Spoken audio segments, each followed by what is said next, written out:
भारतीय सेना की सुरक्षा और भी बूस्टेड एवं पुख्ता हो गई है। टाटा ने अत्याधुनिक स्वदेशी बख्तरबंद वाहन बनाए हैं जो कि भारतीय सेना को दिए गए हैं। दरअसल भारतीय company Tata advance systems limited ने सोमवार को भारतीय सेना को स्वदेश में विकसित quick reaction fighting vehicle medium की डिलीवरी कर दी है। टाटा एडवांस सिस्टम्स लिमिटेड ने ट्वीट में लिखा है कि TASL ने सफलतापूर्वक भारतीय सेना को QRF-V डिलीवर कर दिया है। इसमें आगे कहा गया है कि इस वाहन के शामिल होने से भविष्य के संघर्षों में भारतीय सेना का परिचालन क्षमता में वृद्धि होगी। यह बख्तरबंद वाहन monocoque hull multi role mine protected armed vehicle है, यानी अगर इसके नीचे बारूदी सुरंग भी फट जाए तो इसे कुछ नहीं होगा।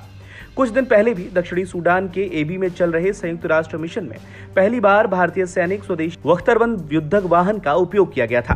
भारत से ऐसे 2 वाहन सूडान भेजे गए थे। दक्षिणी सूडान में भेजे गए बख्तरबंद युद्धक वाहन भी QRF-V M4 armed personal career और टाटा जेनॉन लाइट व्हीकल्स थे। TASL की इन गाड़ियों को भारतीय सेना में शामिल करने से ताकत और बढ़ गई है।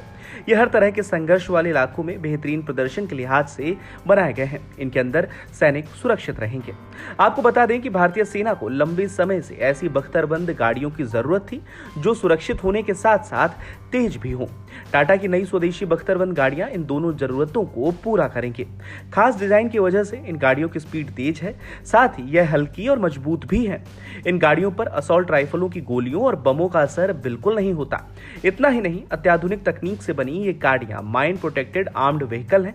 इसका मतलब यह है कि अगर इनके नीचे बारूदी सुरंग भी फट जाए तो अंदर बैठे सैनिकों को कोई नुकसान नहीं होगा। इस तरह की पहली गाड़ी को पूर्व सेनाध्यक्ष जनरल MM नरवणे ने अप्रैल में सेना में शामिल किया था। सरकार की पूरी कोशिश है कि सेना में ज्यादा से ज्यादा देश में ही बने हथियारों और उपकरणों का इस्तेमाल हो।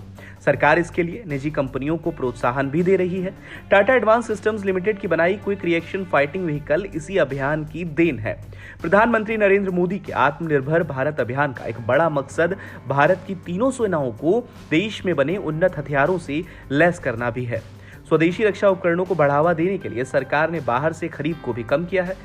पिछले 4 वर्षों में स्वदेशी रक्षा उपकरणों के उत्पादन को प्रोत्साहित करने के लिए केंद्र सरकार की ओर से कई पहलों के परिणाम स्वरूप विदेशों से रक्षा क्षेत्र के लिए खरीद पर होने वाले खर्च को कुल खर्च के 46% से घटाकर 36% कर दिया गया है। वहीं आपको बता दें कि अप्रैल में सेनाध्यक्ष जनरल MM नरवणे ने QRF-V के पहले सेट को शामिल किया था। एक रक्षा विज्ञप्ति के अनुसार सेना प्रमुख ने QRF-V infantry protected mobility vehicle IPMV TASL की ओर से विकसित ultra long range observation system और भारत फोर्स की ओर से विकसित monocoque hull multi role mine protected armed vehicle को सेना में शामिल किया है। फिलहाल के लिए इस खबर में इतना ही। अपडेट्स के लिए बने रहिएगा वन इंडिया हिंदी के साथ।